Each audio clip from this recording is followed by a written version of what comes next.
Assalamualaikum warahmatullahi wabarakatuh.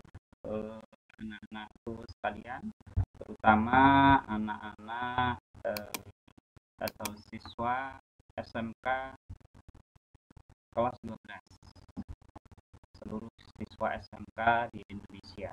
Ya, baiklah, dalam pertemuan kali ini saya akan menjelaskan tentang peran BK dan BKK. BK itu bimbingan konseling, BKK itu bursa kerja khusus. Apa perannya di SMK? Baiklah anak-anak sekalian, tentunya kalian sudah sering mendengar nama BK dan tentunya kalian juga sering mendengar nama BKK, bursa kerja khusus. Mestinya kalian kelas 3, kelas 12 masih bertanya-tanya, apa sih BKK itu? Apakah BKK itu seperti perusahaan atau seperti apa sih BKK itu? Nah, maka saya jelaskan di sini bahwa BKK adalah merupakan bagian dari BK. Jadi BKK itu merupakan bagian dari BK. Sebelum kita membahas BKK, kita terlebih dahulu tentunya membahas tentang BK, bimbingan konseling. Nah, apa sih fungsi bimbingan konseling dan bursa kerja khusus di sekolah menengah kejuruan atau di SMK? Sebelumnya saya jelaskan dulu tentang peran BK. Pokok paparan tentang BK, 4 bidang bantuan atau layanan bimbingan konseling. Yang pertama itu adalah bimbingan pribadi. Yang kedua, bimbingan sosial. Yang ketiga adalah bimbingan belajar. Dan yang keempat adalah bimbingan karir.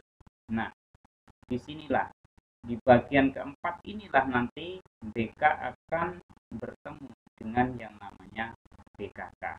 Sebelumnya kita bahas dulu satu persatu apa itu bimbingan pribadi, apa itu bimbingan sosial, dan sebagainya. Baiklah, nah ini 4 bidang layanan BK. Yang pertama adalah bimbingan pribadi. Bimbingan pribadi adalah proses pemberian bantuan dari guru bimbingan dan konseling kepada peserta didik untuk memahami, menerima, mengarahkan, mengambil keputusan, dan merealisasikan keputusannya secara bertanggung jawab tentang perkembangan aspek pribadinya. Sehingga apa? Sehingga dapat mencapai perkembangan pribadi yang optimal dan mencapai kemandirian, kebahagiaan, kesejahteraan, dan keselamatan dalam kehidupannya.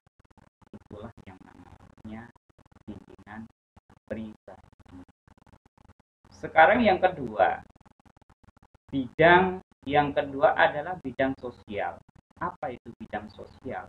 Proses pemberian bantuan dari guru bimbingan konseling atau kanselor kepada peserta didik untuk memahami lingkungan dan dapat melakukan interaksi sosial secara positif, terampil berinteraksi sosial, mampu mengatasi masalah-masalah sosial yang dialaminya, mampu menyesuaikan diri dan memiliki keserasian hubungan dengan lingkungan sosial. Sehingga apa? Sehingga konseli dapat mencapai kebahagiaan dan kebermaknaan dalam hidupnya. Itu fungsi layanan bidang sosial. Sekarang bidang belajar. Apa pengertiannya? Pengertiannya adalah proses pemberian bantuan bimbingan dan konseling kepada peserta didik antara lain adalah mengenali potensi diri untuk belajar, memiliki sikap dan keterampilan belajar, terampil merencanakan pendidikan, memiliki kesiapan menghadapi ujian, memiliki kebiasaan belajar teratur dan mencapai hasil belajar secara optimal sehingga dapat mencapai kesuksesan, kesejahteraan dan kebahagiaan dalam kehidupan. Itu adalah layanan bidang belajar. Yang terakhir adalah layanan bidang karir. Apa itu layanan bidang karir? Proses pemberian bantuan guru bimbingan konseling kepada peserta didik untuk memahami pertumbuhan, perkembangan, eksplorasi, aspirasi, dan pengambilan keputusan karir sepanjang rentang hidupnya secara rasional dan realistis berdasar informasi potensi diri dan melihat kesempatan yang tersedia di lingkungan hidupnya untuk mencapai kesuksesan dalam kehidupannya. Itulah 4 bidang layanan bimbingan konseling. Terus apa hubungannya dengan bursa kerja khusus? Yang kita bahas adalah di bidang karirnya. Nah, baiklah anak-anakku sekalian, SMK di seluruh Indonesia, kita akan bahas sekarang bidang karir, termasuk di dalamnya adalah bursa kerja khusus. Nah, tugas dan fungsi bursa kerja khusus adalah membantu menyiapkan siswa dalam melanjutkan karirnya di dunia kerja dan industri yang akan diberikan secara penuh ini di kelas 12. Jadi bagi anak-anak kelas 10 dan 11 ini tentunya belum begitu mengenal secara mendalam tentang bursa kerja khusus. Nanti setelah kelas 12 barulah kalian akan mengenal secara detail tentang bursa kerja khusus yang ada di sekolah kalian masing-masing. Fungsi BKK di SMK. Nah ini tujuan dan fungsi BKK. Tujuannya adalah mengadakan pelatihan. Nah ini. Dan simulasi menghadapi tes interview menghadapi dunia kerja. Nah ini penting sekali. Menyiapkan bagaimana anak-anak itu, kelas 12 itu bisa menghadapi tes interview dalam menghadapi dunia kerja. Karena dunia kerja ini waduh luas sekali ya, luas sekali. Kita harus benar-benar siap, selain mental juga pengetahuan kita ya, semuanya harus memang harus siap. Yang kedua adalah mengadakan pelatihan dan simulasi membuat surat lamaran kerja secara real, secara nyata. Jadi nanti kalian di kelas 12 ini akan dilatih bagaimana cara membuat surat lamaran kerja yang benar, yang menarik dan lain sebagainya. Karena kalau surat lamaran kerja sudah tidak menarik, waduh ini otomatis nanti tidak tertarik industri itu atau perusahaan itu. Yang ketiga apa? Memberikan pelatihan secara langsung. Bagaimana menghadapi psikotes di perusahaan. Wah ini setiap perusahaan pasti akan melakukan rekrutmen ini melalui psikotes. Karena dengan psikotes ini perusahaan tahu karakter anak ini seperti apa, karakter yang diinginkan perusahaan seperti apa. Jadi anak yang sesuai dengan karakter yang diinginkan perusahaan lah yang nantinya akan diambil oleh perusahaan. Yang keempat apa? Fungsinya mengadakan tes rekrutmen perusahaan baik di dalam maupun di luar negeri. Jadi PKK itu mendatangkan perusahaan, mendatangkan industri yang sudah bekerja sama dengan sekolah untuk melakukan rekrutmen di sekolah. Ya, jadi anak-anak tidak perlu ikut rekrutmen di perusahaan. Justru perusahaan itulah yang akan datang ke sekolah. Inilah salah satu fungsi BKK di SMK. Jadi enak kan kalian tidak perlu datang ke perusahaan. Justru pihak HRD bagian rekrutmen lah yang datang ke sekolah untuk seleksi di sekolah yang difasilitasi oleh bursa kerja khusus. Yang kelima adalah fungsinya mendampingi siswa berangkat kerja ke perusahaan baik di dalam maupun di luar negeri. Karena apa? Karena ini anak-anak ini baru pertama mengenal perusahaan. Bahkan banyak anak yang belum tahu perusahaan itu seperti apa sih, kerjanya seperti apa sih, bentuknya seperti apa sih, bahkan belum tahu.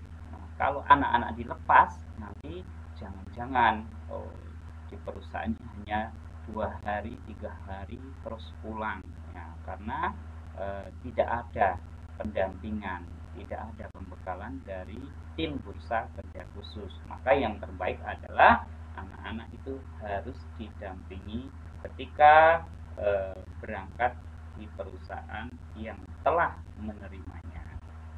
Itu anak-anakku sekalian. Baiklah, saya lanjut. Fungsi bursa kerja khusus atau BKK di SMK. Hasil yang diharapkan terinventarisirnya kerjasama dengan industri, ya, dengan dunia usaha dan industri, serta kerjasama dengan perguruan tinggi. Jadi ada terinventarisir ya, terinventarisir dokumen-dokumen bursa kerja khusus, MOU dan lain sebagainya. Yang kedua, siswa mempunyai wawasan industri dan perguruan tinggi sebelum berangkat PKL. Nah, ini untuk kelas 12, untuk kelas 11, sebelum berangkat PKL ini siswa harus sudah punya wawasan tentang industri dan perguruan tinggi supaya nanti ketika dia melakukan PKL ataupun prakerin, praktek kerja industri atau praktek kerja lapangan, ini anak-anak sudah tidak kaget lagi ya, dengan dibekali mental, pengertian, pengetahuan dan lain sebagainya. Yang ketiga, adanya pemetaan antara siswa yang ingin melanjutkan kuliah dan siswa yang ingin langsung bekerja. Nah, ini kenapa BK dan BKK dijadikan satu ya, seperti ini, karena sangat erat sekali hubungannya, sinkron sekali antara BK dan BKK. Jadi lebih baiknya BK dan BKK itu satu ya, menjadi satu. Yang keempat, adanya data penelusuran tamatan secara konkret pada masing-masing program keahlian atau jurusan. Ini sangat penting sekali, pemetaan alumni ya, penelusuran alumni ini sudah bekerja apa belum, jangan-jangan masih nganggur di rumah. Kenapa kok masih nganggur, padahal sekolah mendatangkan berbagai perusahaan untuk rekrutmen di sekolah. Apakah ini memang tidak diterima di perusahaan atau memang anaknya tidak mau bekerja? Nah, ini guru BK atau BKK harus tahu apa alasannya. Yang kelima, alumni dapat melanjutkan kuliah dan diterima bekerja sebanyak-banyaknya di perusahaan atau industri, baik nasional maupun internasional. Itulah semua harapan ya, harapan sekolah semuanya seperti itu. Harapan Bapak Ibu guru semuanya seperti itu. Alumninya sukses, alumninya tidak ada yang menganggur, alumninya semua terserap di dunia industri. Bagi yang tidak melanjutkan kuliah, bagi yang melanjutkan kuliah semuanya diterima di perguruan tinggi negeri, baik swasta maupun negeri. Nah, ini adalah salah satu dokumen yang kami miliki, anak-anak yang sudah bekerja, anak-anak yang melanjutkan kuliah, anak-anak yang melanjutkan di pelatihan kerja atau LPK dan lain sebagainya. Ini adalah contoh rekrutmen di mana sekolah mengadakan rekrutmen ya. Ini adalah contoh rekrutmen perusahaan yang didatangkan di sekolah. Jadi anak-anak cukup di sekolah, rekrutmen tenaga kerja itu di sekolah, bukan anak-anak yang ke perusahaan, tapi pihak perusahaan lah yang datang ke sekolah. Nah, ini adalah rekrutmen PT Paragon atau Wadah ya. Ini kita lakukan setiap tahun, kita adakan rekrutmen seperti ini. Bahkan bukan hanya dari anak-anak lokal saja, bahkan dari anak-anak kabupaten lain juga datang ke sekolah untuk mengikuti rekrutmen, karena tidak jarang rekrutmen yang kita adakan itu sifatnya umum. Selain anak-anak kelas 12 juga diikuti oleh alumni-alumni yang sudah tidak bekerja. Nah, ini adalah rekrutmen PT Adventix SCM Jakarta. Kita mendatangkan HRD langsung dari Jakarta untuk mengikuti rekrutmen. Nah, ini Alfamart juga kita datangkan, Alfamart cabang Jember, cabang Bali. Nah, ini kita datangkan ke sekolah untuk melakukan rekrutmen di sekolah. Ini rekrutmen Alfamart cabang Bali. PNM, banyak sekali perusahaan yang kita datangkan. Bahkan kita mendatangkan perusahaan dari Malaysia juga, ya, internasional, ya.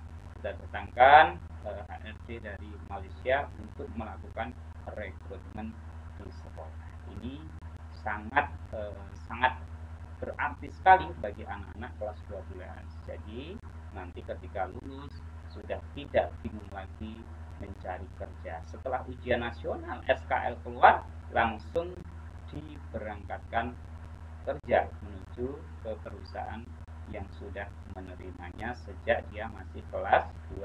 Nah, ini ada juga yang di LPK, lembaga pelatihan seperti pelatihan kerja, lembaga penerbangan dan lain sebagainya, juga kita kawal anak-anak ini, bagaimana anak-anak ini cita-citanya bisa tercapai, ya. Nah, seperti ini contohnya. Setelah mereka diterima, kita ikut mengantarkan anak-anak, ya, di perusahaan, karena anak-anak baru, ya, baru dan belum punya pengalaman, ya, mungkin baru pisah dengan orang tua dan lain sebagainya, sehingga kita melakukan pendampingan ke perusahaan itu untuk menjadikan anak-anak itu mentalnya siap, ya, karena kalau tidak seperti itu nanti takutnya kerja hanya beberapa bulan saja terus pulang. Nah, ini tanggung jawab sekolah nanti berat kepada perusahaan itu, akhirnya sekolah di blacklist dan tidak mau lagi mengadakan rekrutmen di sekolah. Nah, terima kasih, demikian anak-anak semuanya, seluruh SMK, demikian materi tentang bimbingan konseling dan bursa kerja khusus yang punya moto SMK bisa, SMK hebat, SMK luar biasa. Mudah-mudahan materi ini bermanfaat bagi kita semua. Jangan lupa like, ya, share dan subscribe channel ini untuk mengikuti materi-materi berikutnya. Terima kasih. Assalamualaikum warahmatullahi wabarakatuh.